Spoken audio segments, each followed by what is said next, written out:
मुलं आजारी आहेत. काय झालंय त्यांना? नयनाला ताप आलाय, सविताला फ्लू झालाय, अनिताला उलट्याने जुलाब होत आहे. तिला 2 दिवस हॉस्पिटलमध्ये ऍडमिट केलं होतं. राकेशला खोकला झाला आहे. काय झालंय? सर, नुसतं आपल्या वर्गातच नाही, तर आपल्या गावात सुद्धा बरेच जण आजारी पडले आहेत. गावात कोणाला गोचर ताप आलाय, तर कोणाला चिकनगुन्या झालाय, कुणी स्वाईन फ्लूने आजारी पडलाय, तर कुणाला डेंग्यू झालाय. पण सर, हे सगळं आपल्या गावातच का होतंय? आपल्या गावात साठलेल्या कचऱ्यामुळं. गावाबाहेर घन कचऱ्याचे डोंगरचे डोंगर उभे आहेत. त्याचे घाण वासाने परिसरात प्रचंड प्रदूषण झालंय. रोगराई पसरलीये. हो सर, डॉक्टर म्हणतात कचऱ्यामुळे चेपटी रोगराई पसरलीये. हो, म्हणून त्या कचऱ्याचा पण काहीतरी बंदोबस्त करायलाच हवं. करायलाच हवं. करायलाच हवं. पण सर, कचरा हटवायचं काम तर फारच अवघड आहे. आम्ही म्हणून ते कसं करणार? ते तर नगरपालिकेचं काम आहे, सरकारचं काम आहे. मग आपलं काहीच काम नाही का? म्हणजे आम्ही नाही समजलो. तुम्ही परिपाठाच्या वेळी आपली प्रतिज्ञा म्हणता ना? म्हणतो की काय प्रतिज्ञा आहे ती? सर, भारत माझा देश आहे. सारे भारतीय माझे बांधव आहेत. तर माझ्या देशावर माझे प्रेम आहे. खरंच का रे? भारत माझा देश आहे? आहे सर. मग असं कचऱ्याने भरलेला देश तुम्हाला आपला वाटतं का? नाही सर. सारे भारतीय तुम्हाला आपले बांधव वाटतात का? वाटतात सर. मग मागाशी परिपाठाच्या वेळी कचऱ्याला चक्कर आलेला हरवा तुमचा कोणीच नाही का? आहे ना सर. तो तर आमचा वर्गमित्र आहे. तुमच्या वर्गातले अर्धाधिक मित्र कचऱ्यामुळे आजारी आहे. मग ते तुमचे कोणीच नाही का? आहे सर. आपले गाव आणि बांधव सुद्धा कचऱ्यामुळे आजारी आहेत. मग त्या बांधवांसाठी काही करावं असं नाही वाटत तुम्हाला? वाटतं ना सर. तुम्ही मागाल तसं आम्ही करायला तयार आहोत. शाबास! आता खरे तुम्ही माझे विद्यार्थी शोभता. पण सर, आता आपण काय करायचं? आपल्या गावातल्या कचऱ्याला हाकलून लावायचं. कचरा निर्मूलनासाठी बालक सेनेचा मोर्चा काढायचा. आपल्या गावातल्या, राज्यातल्या आणि लोकांमध्ये आपण जागृती निर्माण करायची. कचऱ्याच्या विरोधात रान उठवायचा. लोकांना स्वच्छतेचं महत्त्व पटवून घ्यायचं. काय जमेल ना तुम्हाला एवढं? नक्कीच जमेल सर. तर मग बोला. हर हर महादेव. हर हर महादेव. हर हर महादेव. हर हर महादेव. हर हर महादेव. हर हर महादेव. हर हर महादेव. हर हर महादेव. हर हर महादेव. ऐकतो मंडळी, पुन्हा सांगतो. कहाणी संगम नगराची. कहाणी संगम नगराची. हो दिव्या अफाट कथाची. कहाणी संगम नगराची. हो दिव्या अफाट कथाची. रडवी कचरा, रडवी कचरा. बसतही कचरा, बसतही कचरा. कचरा, कचरा, कचरा, कचरा, कचरा, कचरा. हो, नगरीमध्ये झाला कचराच कचरा. कचराच वेळात कालच राग. झाला पुनर्जन्म. काय तुझे न राजाला. हो काय तुझे न राजाला. काय तुझे न राजाला. हो काय तुझे न राजाला. जी जी रजी. जी जी रजी.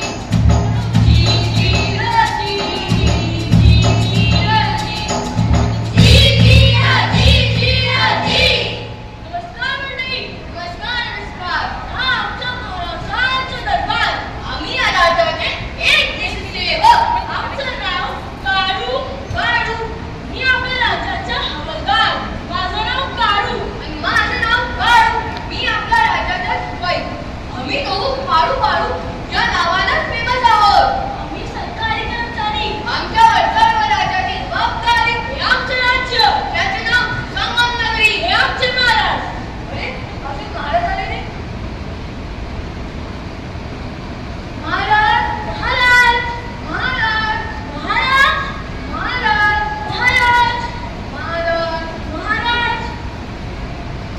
अरे, त्यांना पुकार द्यायची ते येणारच नाही. थांब, मी नव्हतं पुकारा. बोलायचा. होशियार. संगमनगरीचे छत्रपती महाराज. ये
खरं आमचं लग्न मुश्किल झालंय. सगळ्यांचं आरोग्य धोक्यात आलंय. आमचं जीवन उद्ध्वस्त झालंय. महाराज यांचं नायनाट करा. हो हो यांचं नायनाट करा. हो हो यांचं नायनाट करा. हे आता गुन्हेगार आहे. कचराबाजी कुठीबाई बरे आहे. नाही महाराज, हे समजा खोटं आहे. दादाच खोटं आहे. या पोराचं म्हणणं मला अजिबातच पटलं नाही. का? महाराज, यो आम्हाला नाव ठेवतात, पण त्या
त्याच्यासाठी आपल्याला 3 आरची ती सूत्री वापरायला लागेल. कोणती त्रिसूत्री? कोणते 3 आर? त्यात पहिला आर आहे रिड्यूस, म्हणजे कचरा रिड्यूस करा, म्हणजे कचऱ्यावरती निर्बंधही कमी करा. आणि ही गोष्ट नक्कीच आपल्या हातात आहे, होय की नाही? होय. दुसरा आर आहे रियूज, म्हणजे कचऱ्याचा वापर पुन्हा पुन्हा करायचं. आणि तिसरा आर आहे रिसायकल. म्हणजे काय पुन्हा पुन्हा सायकल चालवायची आहे का? अरे नाही रे, नाही. बरं. म्हणजे कचऱ्यावरती योग्य ती प्रक्रिया करून त्याचा वापर पुन्हा करायचा. ओला कचरा कचऱ्यात टाळवायचा, त्याच्यावर प्रक्रिया करायची, त्याच्यापासून स्वयंपाकाची गॅस तयार करायची. यालाच म्हणते रिसायकल. पण त्यासाठी कडक कायदे केले पाहिजे. नुसतं कडक कायदे करून काही साध्य होणार नाही. मग त्याच्यासाठी आपल्याला काय करावं लागेल? त्याच्यासाठी आपल्याला हातात फिरायला आणि शाळेत घेऊन आपले गाव स्वच्छ करायला. एकदा आपलं गाव स्वच्छ झालं, मग देशाला स्वच्छ व्हायला वेळ लागणार नाही. चला तर मग करूया सुरुवात.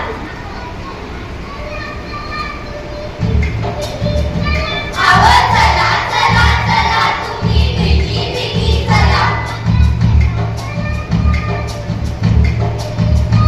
आवड चला चला चला तुम्ही भिगी भिगी चला.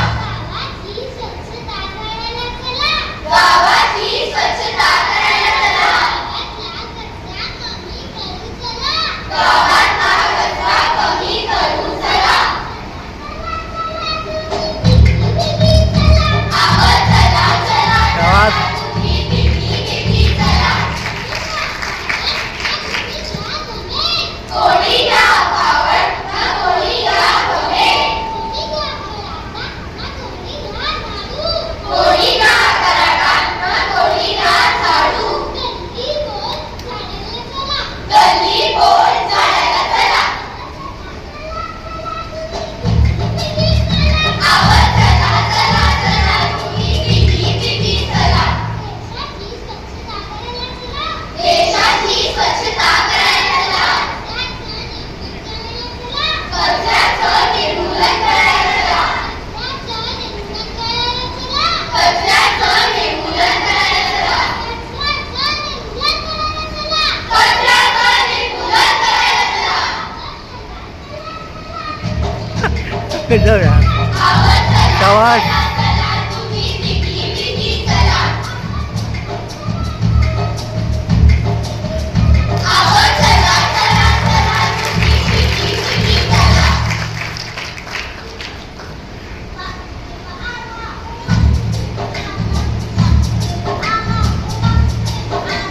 वासुदेव आला, ओ वासुदेव आला. वासुदेव आला, ओ वासुदेव आला. हर हर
हात दाखवून द्या बाकी लोक बघू शकतील.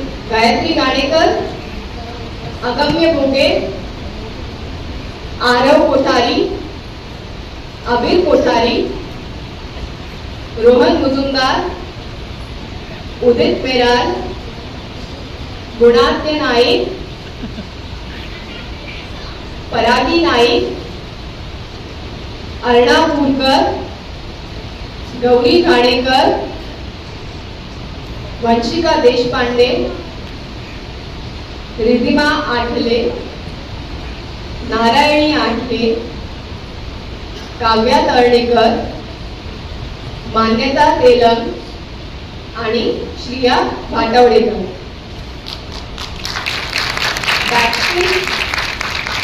बॅकस्टेज मध्ये कलाकार आहेत नेपथ्य सौ पायल नाईक आणि समीर नाईक, रंगभूषा अमित भोगे, आनंद कांबळे आणि मोहित गारवी, वेशभूषा आणि मेकअप सौ रुचिरा तेलंग, सूत्रधार सौ दीप्ती लोहारीकर तळणीकर, समन्वयक सौ चित्रलेखा गाणेकर, दिग्दर्शक सौ सुप्रिया भाटवडेकर, संगीतकार मास्टर रोहन मुजुमदार हे आमचे बालकलाकारांनी संगीत दिलेलं आहे या नाटकाला.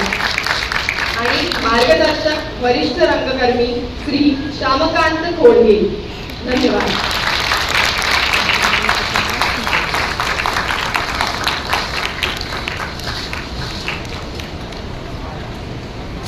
सुप्रिया भाटवडेकर यांना सन्मानित करा.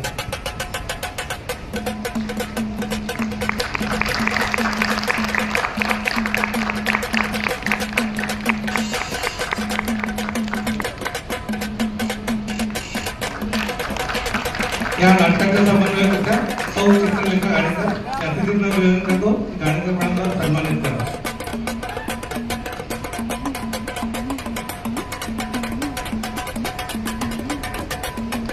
इंदोर कचरामुक्त शहर आहे तरी या लोकांनी कचऱ्यावरती खूप सुंदर नाटक आपल्याला प्रस्तुत केलं आणि मी अतिथींना निवेदन करतो की सर्व मुलांना मुक्त समाजतर्फे एक टोपी, स्मृतिचिन्ह आणि प्रमाणपत्र प्रदान करावं. आणि मी सगळ्यांना विनंती करेन की ही टोपी घालून हॉलमध्ये बसायचं आहे, कारण याच्यानंतर आपण सामूहिक वंदे मातरम